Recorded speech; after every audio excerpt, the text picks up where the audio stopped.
आज हम बात करने जा रहे हैं sign convention of mirror. Last topic में हमने ये बात किया था कि मिरर टाइप क्या क्या होते हैं, रिफ्लेक्शन क्या होता है। ठीक है, तो हमने दो टाइप के मिरर देखे थे, concave mirror and convex mirror. देखिए, कॉनकेव मिरर और कॉन्वेक्स मिरर के बाद में जो आगे हमको 10th स्टैंडर्ड पे देखना है, समझना है, वो ये है कि रे डायग्राम का फॉर्मेशन मिरर्स में कैसे होता है, या यूं कहें कि आखिर इमेज का फॉर्मेशन कैसे होता है किसी भी मिरर में, जो कि आपके कॉनकेव या कॉन्वेक्स के फॉर्म में होंगे। उससे पहले जानने से हमें ये जानना पड़ेगा कि आखिर मिरर से रिलेटेड कौन कौन से इंपॉर्टेंट पॉइंट्स हैं जिनको हमें समझना पड़ेगा। तो आज का हमारा जो टॉपिक है वो है sign convention of mirror. Mirror के रिगार्डिंग कौन कौन से साइन कन्वेंशन इंक्लूडेड है। देखिए, जैसे आप देख रहे हैं यहाँ पर हमारे पास में एक कॉनकेव मिरर दिया गया है। ठीक है, कॉनकेव मिरर की आइडेंटिटी क्या होती है कि इसमें जो पॉलिश होती है वो आउटवर्ड होती है, सरफेस पे आउटवर्ड होती है। वन बाई वन करके जरा सारी चीज़ों की नेमिंग समझ लीजिएगा जो मैंने यहाँ पे मेंशन कर रखे हैं। यहाँ पर P लेटर को इंडिकेट किया है, सिमिलर यहाँ पे F को और यहाँ पर C को।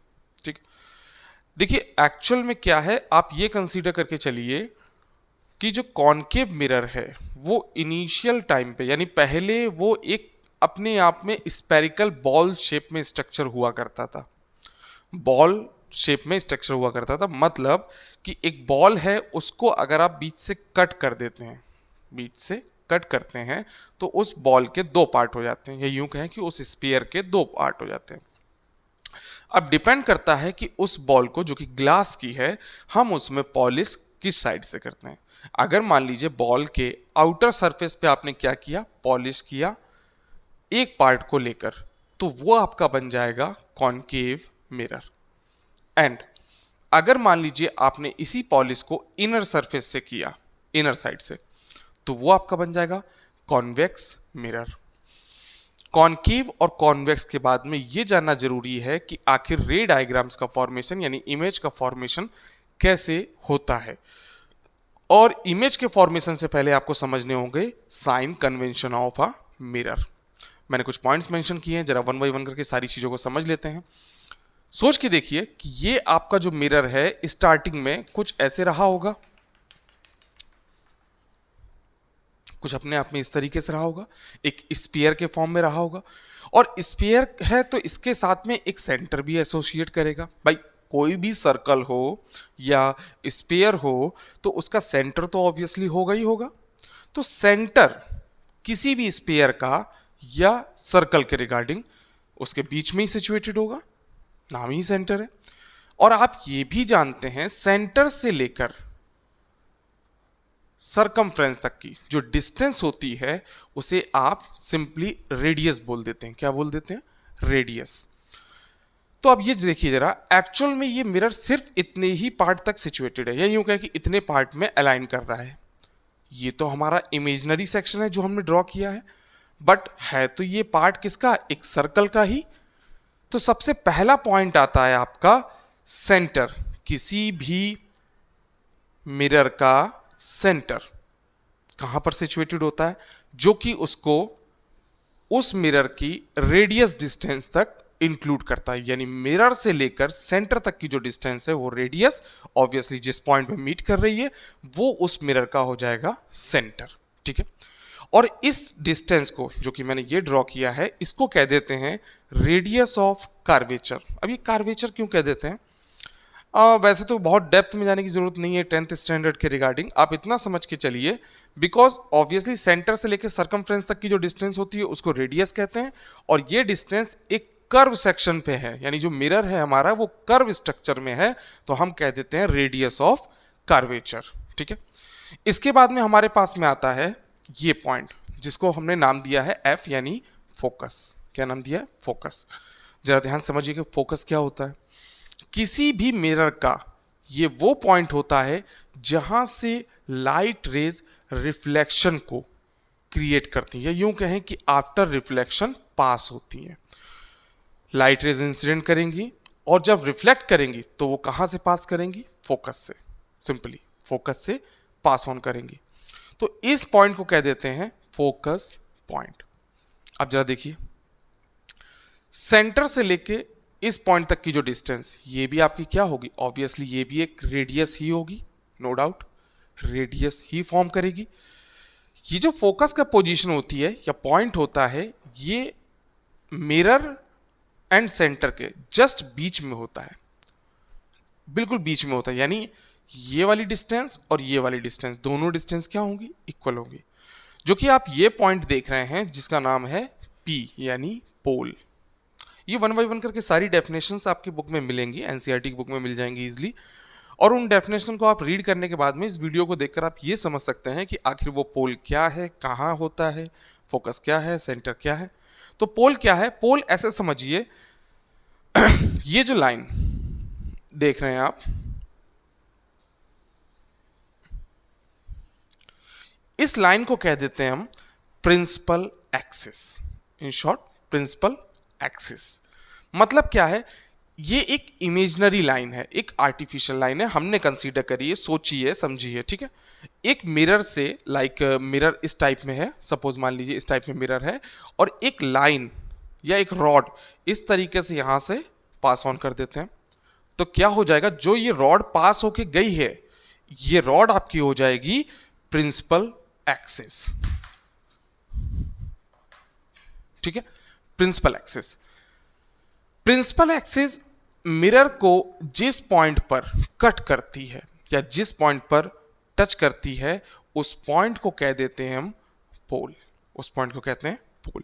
सो this is pole, this is centre, this is focus and this is radius of curvature.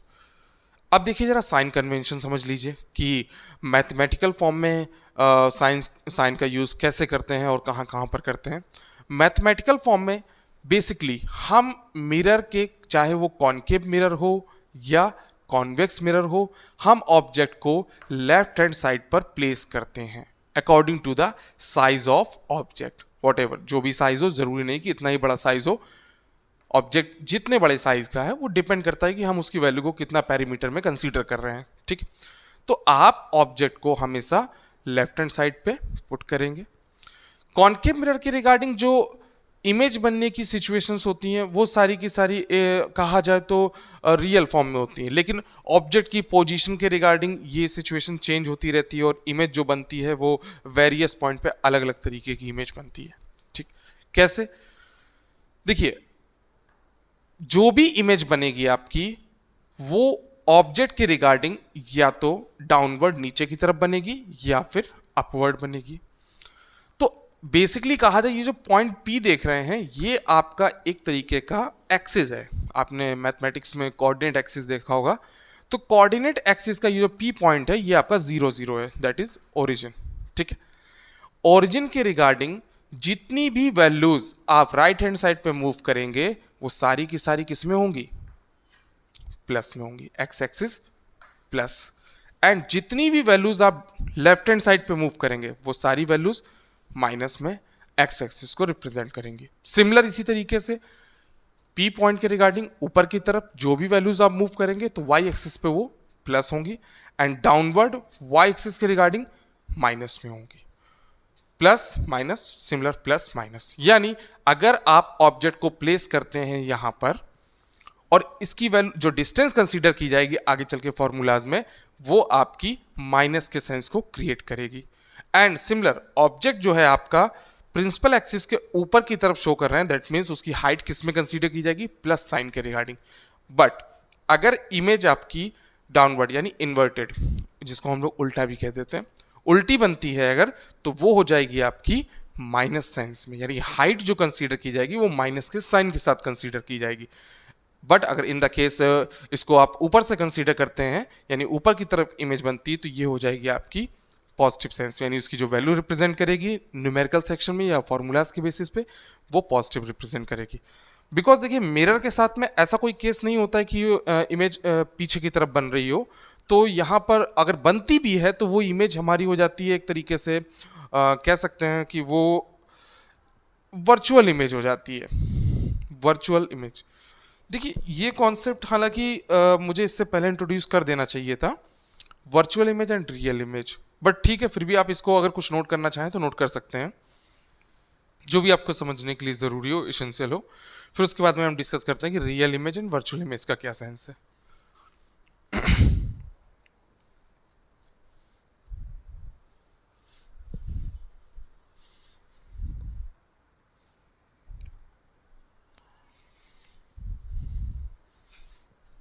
आगे हम बात करते हैं।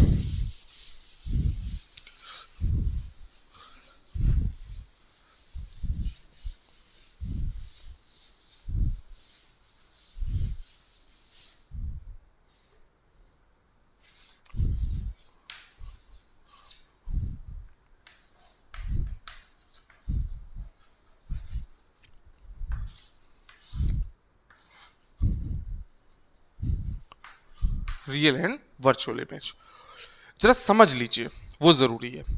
अगर आप थ्योरी के सेंस में जाते हैं तो आपको मिलेगा कि इसको हम किसी स्क्रीन पे गेन रियल इमेज हमको स्क्रीन पे मिल सकती है, वर्चुअल इमेज हमें स्क्रीन पे नहीं मिलेगी।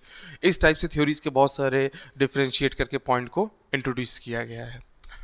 बट इसको समझने के लिए कि एक्चुअल में real image and virtual image क्या होती है, उसका एक थोड़ा सा एग्जांपल मैं आपको रिलेट करवा देता हूँ। मान लीजिए सपोज आप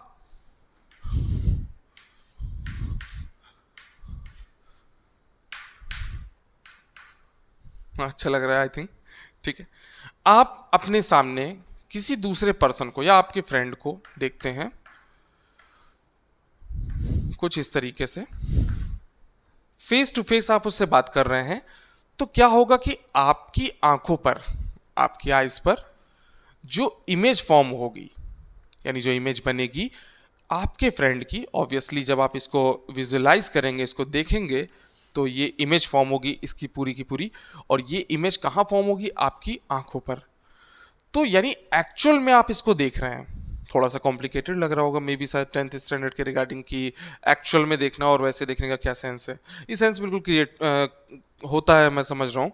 अब ये समझिए, एक पर्सन सामने वाले पर्सन को, जैसे मैं हूँ, मैं अगर आपको फेस टू फेस देख रहा हूँ, यानी आप मेरे सामने खड़े हुए हैं, तो मैं कहूँगा कि आपके आपकी जो इमेज है वो मेरी आंखों पे डायरेक्टली बन रही है। डायरेक्टली बनने का, जब आप वर्चुअल इमेज के कॉन्सेप्ट को देखेंगे तब आप इजीली डिफरेंशिएट कर पाएंगे कि आखिर रियल इमेज क्या है और वर्चुअल इमेज क्या है। तो जब किसी ऑब्जेक्ट की इमेज आपके face to face, in short face to face directly बन जाए, तो वो इमेज हो जाती है हमारी रियल इमेज। और वर्चुअल इमेज का सेंस क्या हो जाता है कि जैसे मान लीजिए अब सपोज मान लीजिए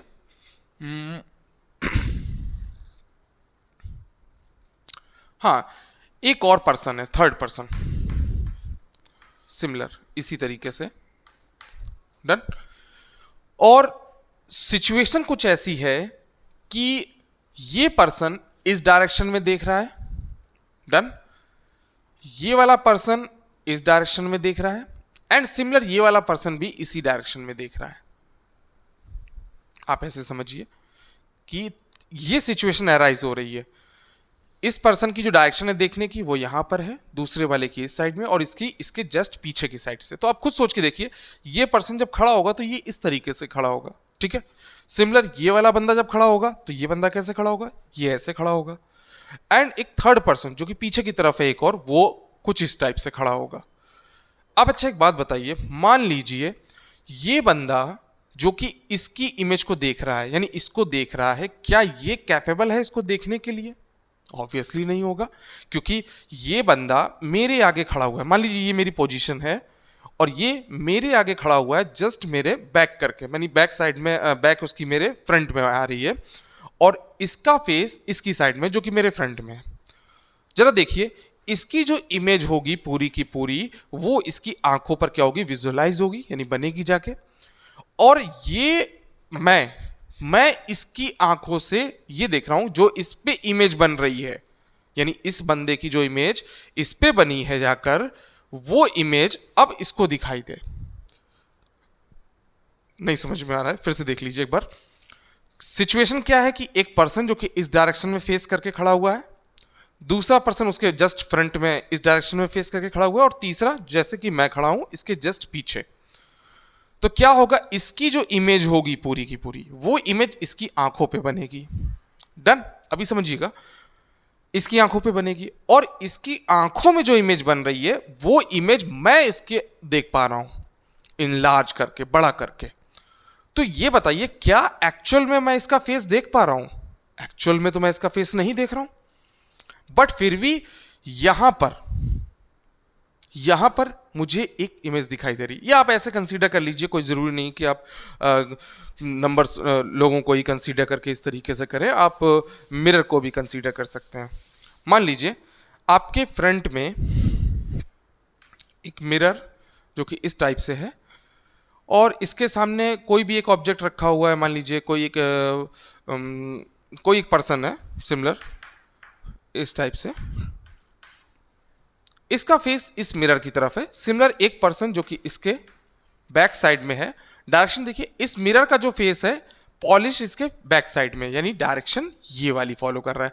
मिरर जो रखा है मैंने वो इस टाइप से रखा है ऐसे करके, और रिफ्लेक्शन यहां से क्रिएट होगा। तो ये पर्सन जो कि इस तरीके से खड़ा हुआ है, डन, इसका फेस यहां पर है, तो ये अपने फेस को मिरर में देखेगा। तो कह सकते हैं कि भाई रियल इमेज बन रही है, डायरेक्टली देख रहा है, सीधे सीधे इसका यहां पर बन रही है, दैट इज डायरेक्टली। और जो दूसरा बंदा है जो कि इसके बैक साइड में पीछे की तरफ खड़ा हुआ है इस तरीके से, क्या वो इसका फेस देख रहा है? नहीं, वो इसका फेस नहीं देख रहा है, लेकिन ये पर्सन भी इसकी इमेज को यहां पर से डायरेक्टली देख पा रहा है।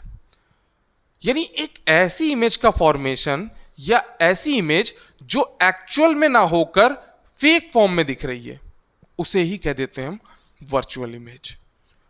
इमेज वो भी है, इमेज ये भी है, दोनों ही इमेज है, लेकिन रियल एंड वर्चुअल का जो कॉन्सेप्ट है, जो डिफरेंस है, वो ऐसे समझिए कि एक पर्सन ने जो कि सामने की तरफ खड़ा हुआ, उसकी इमेज यहां पर बनती जाके मिरर में, फेस इस साइड को किए हुए है, वो दूसरा पर्सन जैसे उसके पीछे की तरफ खड़ा हुआ है। अब भाई उसकी इमेज तो इसमें बनेगी नहीं। अगर इसको देखेंगे आप तो ये यहां से इस इमेज को देख पा रहा है डायरेक्टली, जो कि एक्चुअल में यहां पर ये बंदा नहीं है। ये बंदा ए नाम का है, ये बी नाम का है, और मिरर हमारा सी नाम का है। तो ए की इमेज इस मिरर के अंदर बन रही है ए के फॉर्म में, और ये जो बी वाला पर्सन है वो ए को देख पा रहा है यहां से, बट एक्चुअल में ये नहीं देख रहा है। थोड़ा सा अजीब लग रहा होगा, बट ऐसे कॉन्सेप्ट को समझ के देखिए कि ऐसी इमेज जो एक्चुअल में फॉर्म नहीं हो रही है उसे कह देते हैं वर्चुअल इमेज। बट इमेज बन रही होती है, इमेज तो बन रही है लेकिन वो एक्चुअल इमेज नहीं होती है, that is called virtual image. और रियल इमेज, अगर इस पर्सन को आप यहां से हटा दीजिए, गायब कर दीजिए, तो इस बंदे की जो इमेज यहां बनेगी that is called real image. इसीलिए कहते हैं कि स्क्रीन पे मिलता है, स्क्रीन पे नहीं मिलता है, इस सारे डेफिनेशन के टर्म्स होते हैं। So I hope real image, virtual image and sign convention से रिलेटेड जो भी इंफॉर्मेशन है आपके, वो आपको समझ में आ गई होगी।